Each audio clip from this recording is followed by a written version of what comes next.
Hey everyone, it's David from GCS here. Another episode of the Leaders Series podcast. We've got Edgar Rivera, who is the Director of Technology for DreamToSucceed. Really interesting guy.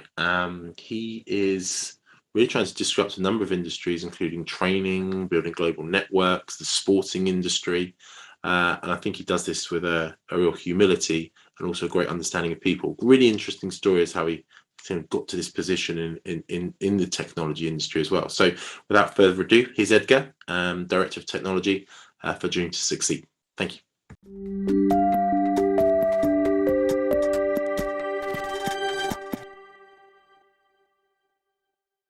Hi there, Edgar. How are you? Hi, good morning. Thank you so much. Thanks for joining us. It's a Monday morning. Wonderful weekend it's been. We were just saying it's an Indian summer, I think they call it, isn't it? So it's Yeah, lovely weather, lovely weather. So we have to enjoy it as much as possible. Exactly. I'm here with Edgar Rivera, who is a director of DreamToSucceed, which is a non-profit organization, which obviously we'll talk about some more. He does a lot of consultancy with companies such as kind of eBay and different companies, which again we'll speak about mostly in regards to opening up in the cloud and building cloud organizations. And also, excitingly, he's just about to start begin his own startup or start a startup. So lots going on. 21 years experience within the industry. Edgar comes from Colombia, came to the UK in 2010. So we were just talking about Colombia and how much I'd like to go there one day. So yeah, but it's great to have you here, Edgar. How are you today? How's everything with you? I'm fine, thank you. Very, very nice.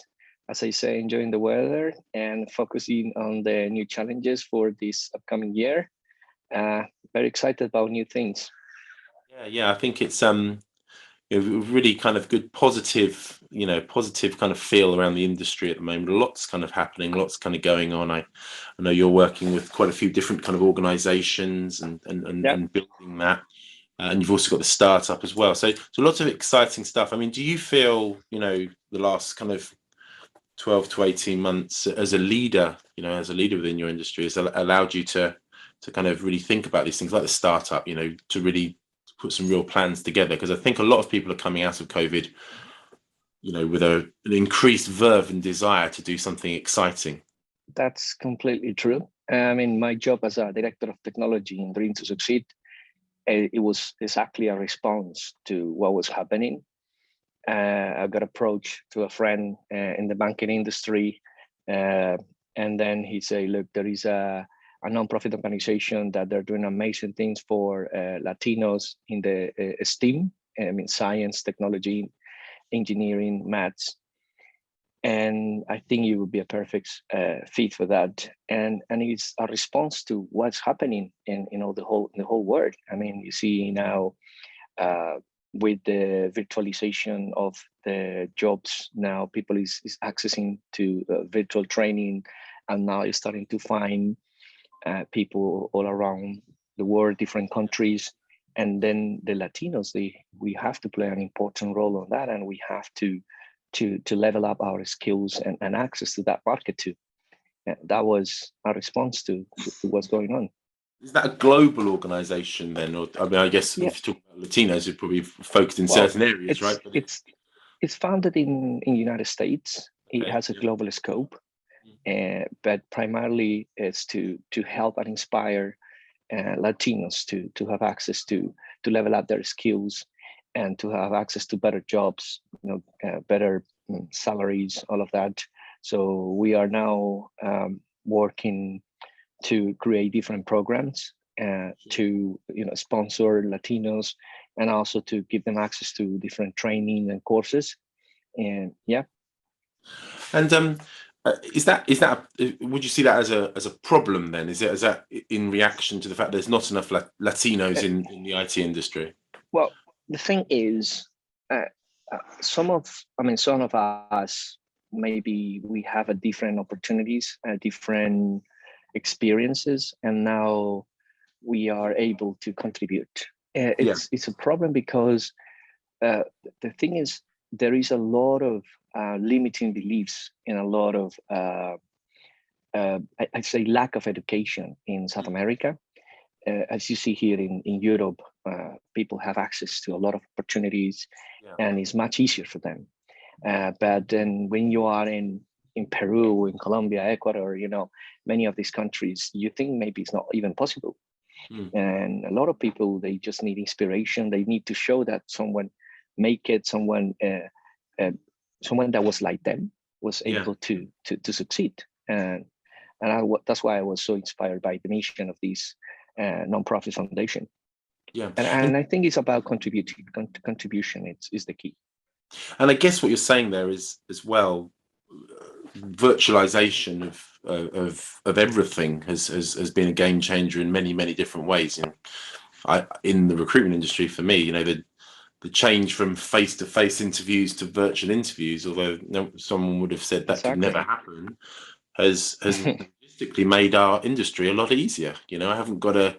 If I was sending you for a job interview, Edgar, I wouldn't have to say, right, you need to go to Coventry and this. I'll send you the sat nav and just log on to Zoom at this time. Now I know Zoom can let us down sometimes, but not as much as the M1 or something like that. So for me, I guess training and being able to kind of create those cohorts of people in far-flung places away from normal kind of business centers and educational centers is quite a game changer, isn't it? It is. And as you say, it's affecting all sectors, and it's opening new doors, new opportunities.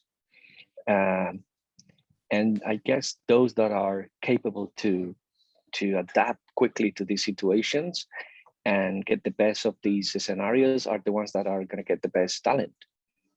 Because some companies are still, they're still like doubting about adopting this model to recruit people, you know what I mean? But then you see talent is now very hard to find. Very hard to find. And yourself, is just kind of going back into your journey as a leader, and obviously you talk about Dream to Succeed, and you talk about people kind of setting examples, and I hope you don't mind me saying you're obviously an example of that, right? You've done it. You're living the dream, as it were. But what do you think was the difference for you then? In taking this path and getting here. If it was difficult, how did you make it happen? I think it's all about. I think there is a lot on your mindset.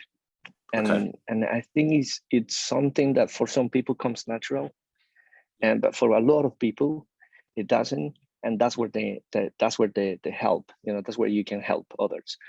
I guess from very young age I was very determined to achieve my goals, and I practiced athletics. I was an athlete for many years. I won hundreds of gold medals in Colombia in athletics, and I was very determined to make to make a career in the IT industry. I came in Spain in 1999. We were running from the violence in our country as a refugees, and I had to start from zero. I had to rent a laptop and buy a book and start to read about programming languages and learn by myself. But it was that determination and the mindset. But not a lot of people have that. And the thing that a lot of people don't know is that can be taught. You can teach someone, you can inspire someone to change their mindset and grow. And I think that's where you can help others. Yeah, exactly. Because like you said, it doesn't come naturally to everyone, but once people you can kind of show people that path, then it shows that it's possible, right? But also, I also have to learn things. I also have to study things, and I also have to read books and work on myself. And there is a misconception in the IT industry. I mean, I'm a technologist. I mean, I develop, I code most of the days. Yeah. And the thing is, a lot of people think that it's only about technology. It's only about being good technical. It's only about learning the latest version. They're wrong. There is a part that is not actually. Most of the developers, most of the people in the IT industry, they don't work a lot, which is the mindset, and which is the coaching, working on your personal emotional intelligence. And I think that that's what I also work a lot on myself, by educating myself, investing myself, and growing, keep growing, because and the Edgar that came 20 years ago to 20 something years ago to Europe is not the same. Yeah, exactly. And these things change. And I think what's particularly kind of interesting is that this is one of the reasons why we do the Leaders Series podcast, right? We generally talk to people in technology, but what we realize is it's really about the kind of the human intelligence, the emotional intelligence, the people intelligence that makes a good technology leader. It's not I mean, obviously you guys have to be very good at what you do in your job, but when we talk to people, it's more about how I work with a team, how I work with people, and I guess you would agree that that's the key thing that sets you apart. Exactly. I believe there are three legs you have to work and develop in order to become a great engineer, which is the technical one. Yeah. And the second is all about processes, is how you adapt to processes in a company, agile methodologies, and be part of team. Yeah. And the third leg is the personal skills, or the soft skills that they call. And it's all about communication, how you communicate, how you interact with team, play with other team members, how you present, how you ask questions, how you understand the context of any conversation. And those skills that need to be developed as well as the technical. Fantastic. And so where you're at the moment, you've got a lot of different strings to your bow. What are your main priorities for this next year? And maybe you can talk a little about the startup that you have coming. Sure. Well, there are three big things happening right now. One is my role as a director of technology in DreamToSucceed. My priority is to enable that foundation to digitalize all of the journeys of the different type of users, plus enable them to grow and also to attract more members, more mentors. That's one thing. That's one of the biggest priorities for me. Then the second is work on my own startup. It's something that I've been looking to do for quite long. I have a long experience as a consultant, working with different top tier banks in the UK, in Europe, and I want to put in all of that knowledge to the to one purpose. And this COVID made me realize how important is the sport, how important is to keep people healthy, active. I mean, I remember the times where we couldn't go out and practice sports and connect with others, and look back to all of these years where sports played such an important role. And so I'm now working in a startup that it's in the sector of the sports, and I want to basically revolutionize or disrupt this market, because it's such an important market, and I haven't seen companies that are using latest technologies to solve problems. Sure. Like machine learning, artificial intelligence, things like that.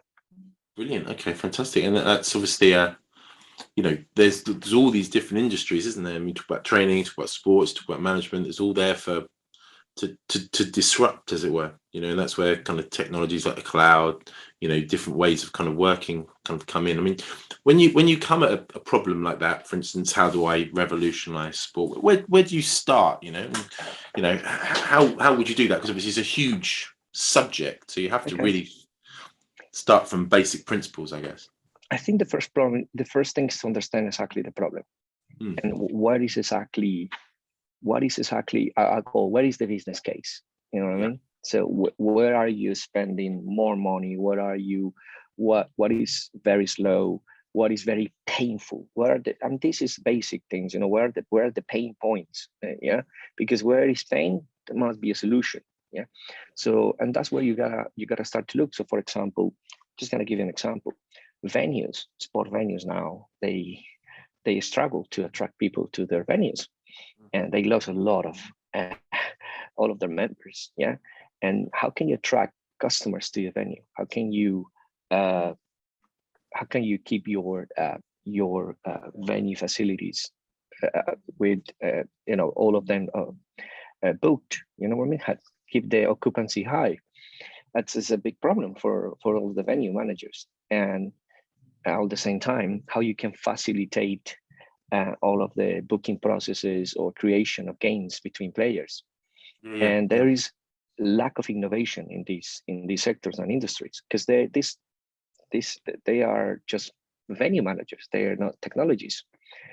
And so I think when you focus on the problems, and every time I try to build a startup or make an idea or work in a proof of concept, you got to start with the problem, very clear problem, very painful problem, and then bring with a solution. The same with DreamToSucceed. This Latino communities, lack of opportunities, low salaries, lack of training and education. Those, when you see the problems, that way you can start to work in solutions.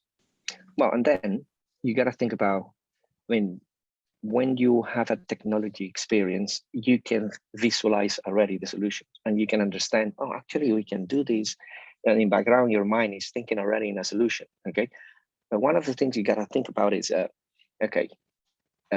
if the solution that you're looking, is actually something that is doable, is something that it makes sense.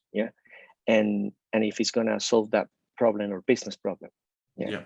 And I guess, some of the things you're talking about here in terms of, access to global jobs, revitalizing sporting venues. We're not talking about here like NFL or Premiership, are you? I think what you're saying is you're talking more about the the local leisure centre or something like that. I'm talking those about, where they need the help, There are a lot of people that practice sports around the world.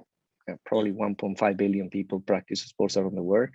And team sports, like tennis, squash, basketball, badminton, football, a lot of sports like that. And the difference between individual sports and team sports is that you need to, come together with a group of people. And I'm talking about that kind of sports and that kind of people that practice those sports. And do you then learn from, like you said, you work for big banks, you work for big consultancies. Do you then learn, the structure that you've learned from a large bank or a major kind of multi-billion project, and you can bring that, as it were, to the less, I guess, the less well-fished kind of areas of industry or the world? Well, you learn. Obviously, I have dealt with very complex problems and architectures or solutions. Banks have a lot of restrictions, regulators. The regulations, and they have to be compliant with a lot of stuff. But what you learn is more about how to operate even a startup and thinking big. Thinking big. Okay, actually, I want to build the biggest network in the world for people to practice sports, because there is no such a thing. But there is no one unique, network of people that practice sports. And what I'm saying is, you can learn from these big corporations to think big, but at the same time, you gotta be agile and work fast, because you see, for example, how difficult it is to make changes or introduce changes in these organizations. Banks, for example, becoming agile was very painful for them, very hard job. And that's why these neobanks and these fintechs are coming, and they're just growing very, very fast. And where does the kind of innovative technology kind of come into that, particularly with regards to that startup? What do you see will be the key areas for you to disrupt that? What will you be using? Okay. Sure. Okay. One of the areas that I think is going to be so important, it's going to be the artificial intelligence, and it's specifically all of the virtual assistants.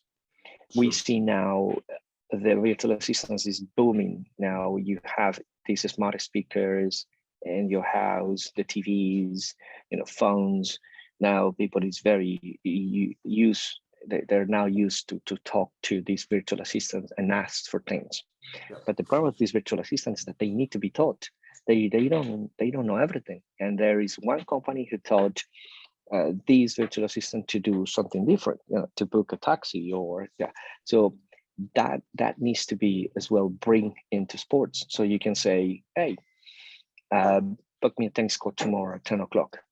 And my favorite, sports center. Recommend me a tennis racket to play. 40% of your friends won games with this racket. Introducing as well, this is something is called it's called basically it's when it's like you talk and you can start to do place orders and do e-commerce. I forgot the word, but it's going to be some kind of like a e-commerce smart or a virtual assistant, with e-commerce.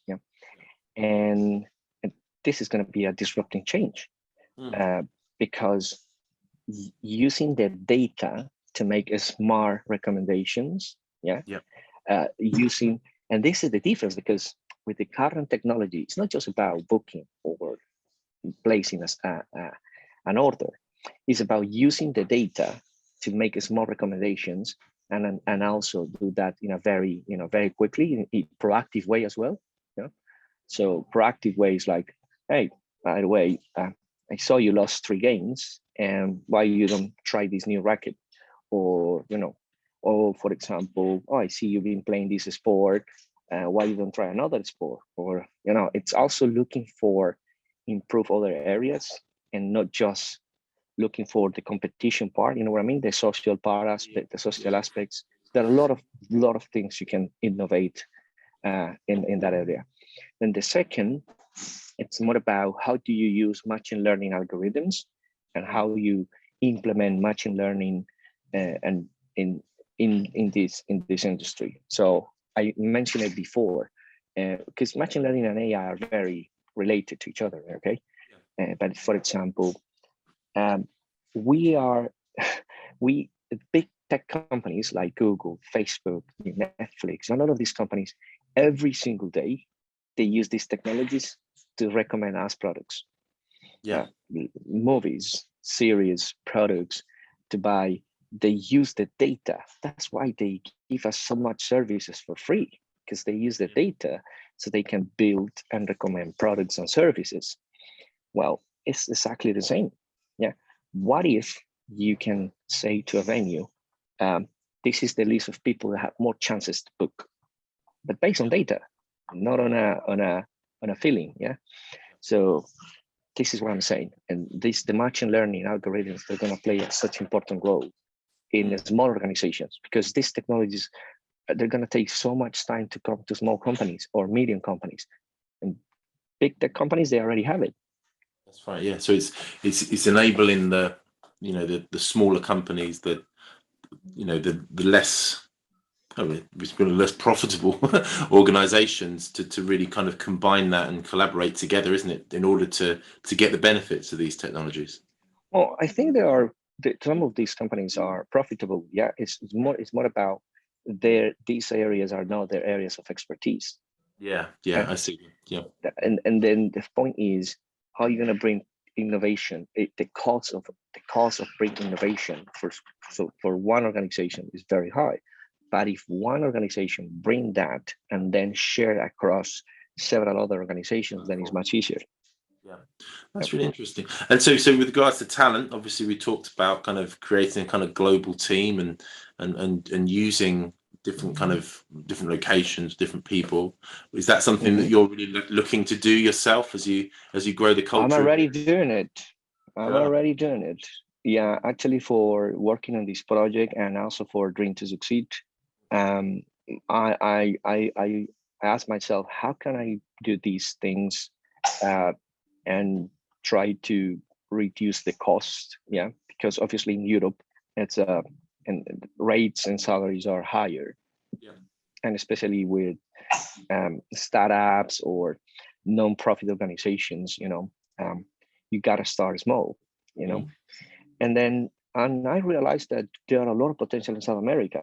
I think this is the next. I'm gonna say it like this. This is the next India. The reason is because we know a lot of European countries go to India to hire people, or hire services. I think South America is the next India. I strongly believe on that, and it has such. When companies in the United States, for example, it's great because they have similar time zone. Yeah, exactly. Yeah? And also a lot of people have good English. They have good English level, and they speak pretty similar American English. And I think now I see a booming in technology in Latin America.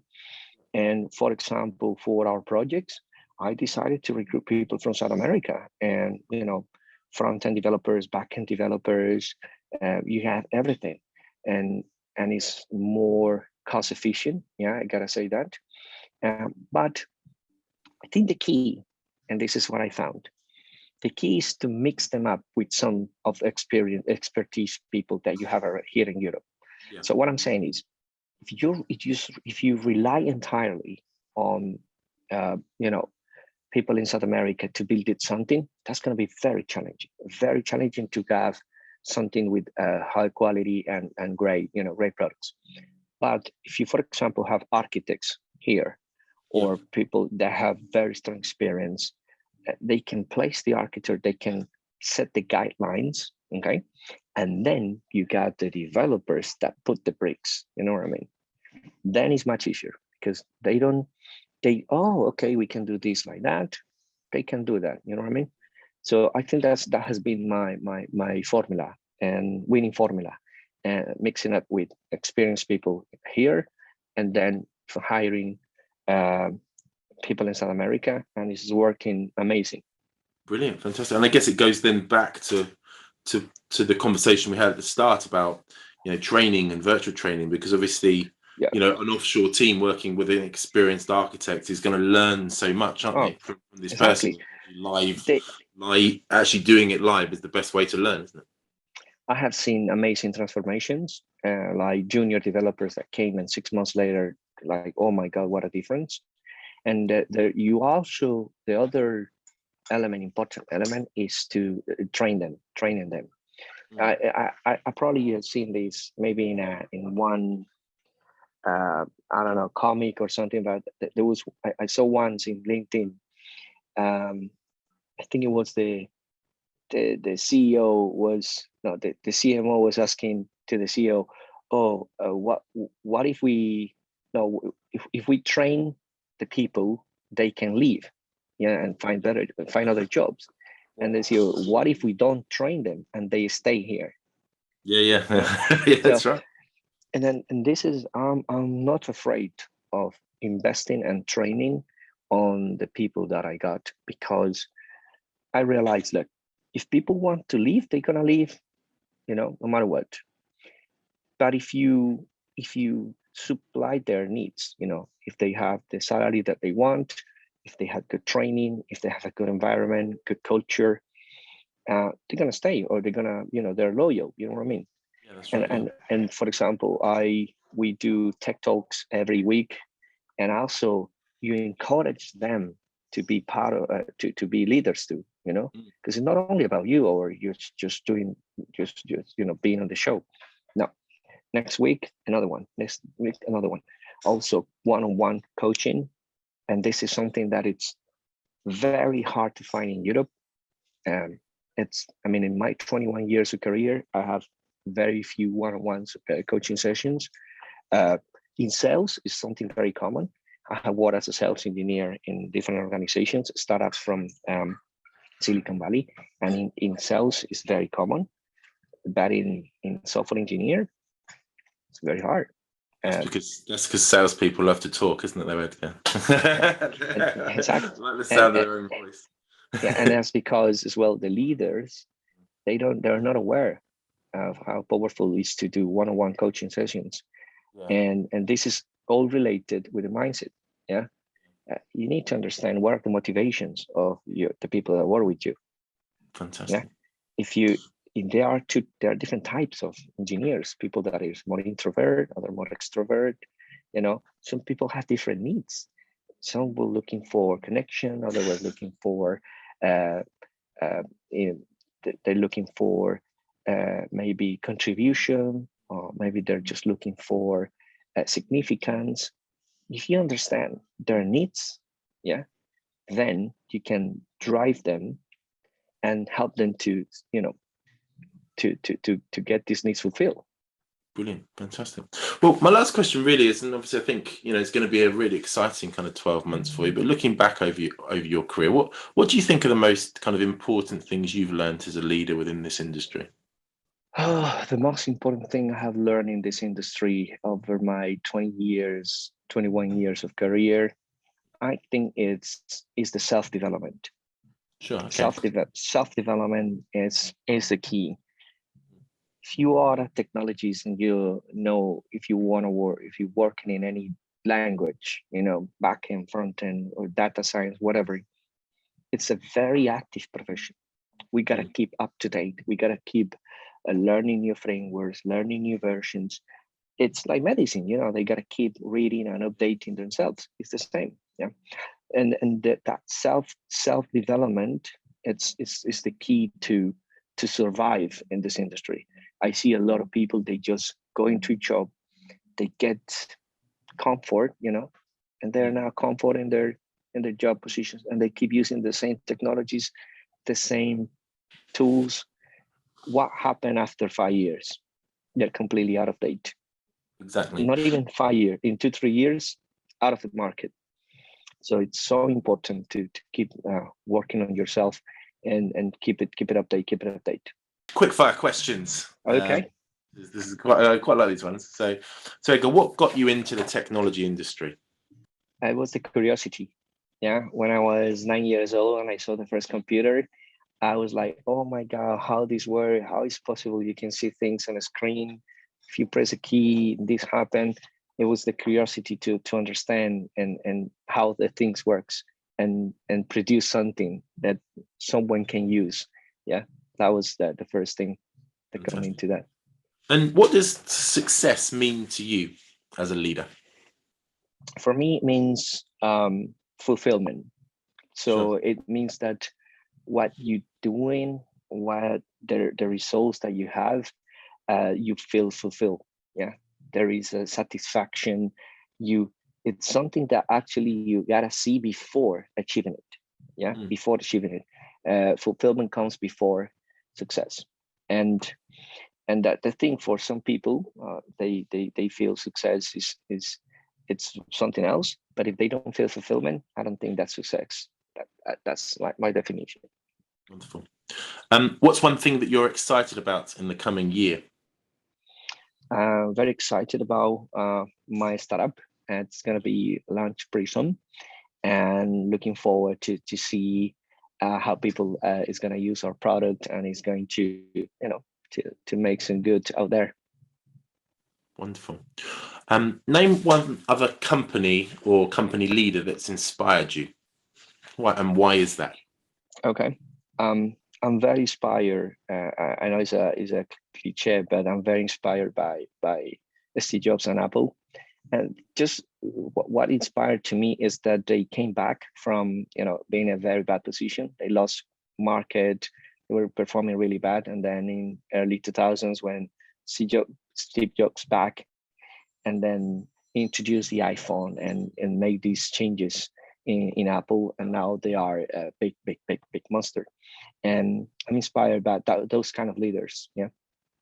Thinking outside the box. Okay, what's the favorite project you've worked on so far in your career? My favorite project, I think the favorite projects for me at least has been the projects where you are in a startup mode, and the reason is because so much things happen, and there is so much. There's changes, new things. The pace is really fast. And I, for example, have enjoyed a lot working on this recent startup that I'm about to launch. I have used new technologies, Google Cloud, machine learning, artificial intelligence, front end, back end, containers. I mean, a lot of new technologies, messaging, and it's very exciting, and I have enjoyed that a lot. Brilliant. And especially Google Cloud. Google Cloud is an amazing cloud. It's something that it feels good to work on that. Brilliant. And what's the best piece of business advice that someone has given you? I think I learned a lot when I went into sales and as a sales engineer, and I have amazing mentors from Silicon Valley. And I think the best piece of advice was how you can build a business case in order to sell a solution. Mm. It's Yeah. not just one thing, it's a process. No, it's a process. It's very related with the sales process of a company. But when I saw that, when I see that if you make a business case and it's a very clear business case where you do the numbers, when you see the effect that and all of that solution and the savings and the impact, it's a winning situation. And that best piece of advice was to being smart and build that business case. Yeah, go to the numbers, go into the pain points, and then quantify them, and then bring the solution. Excellent. What do you think will change most in the technology industry over the coming 24 months? I think now we are, now cloud is very mature, and companies are already moving their workloads into the cloud, and now not just the big tech companies are harvesting the data and are starting to make sense out of the data. That over the next 24 months is going to be other companies that are not the big tech companies, and they're going to start to see insights, and they're going to start to get leverage out of that data. With the machine learning and the AI, is the thing that's gonna be very, very, very hot over the next 2 years. And last question, what do you think the technology industry's biggest challenge is at the current time?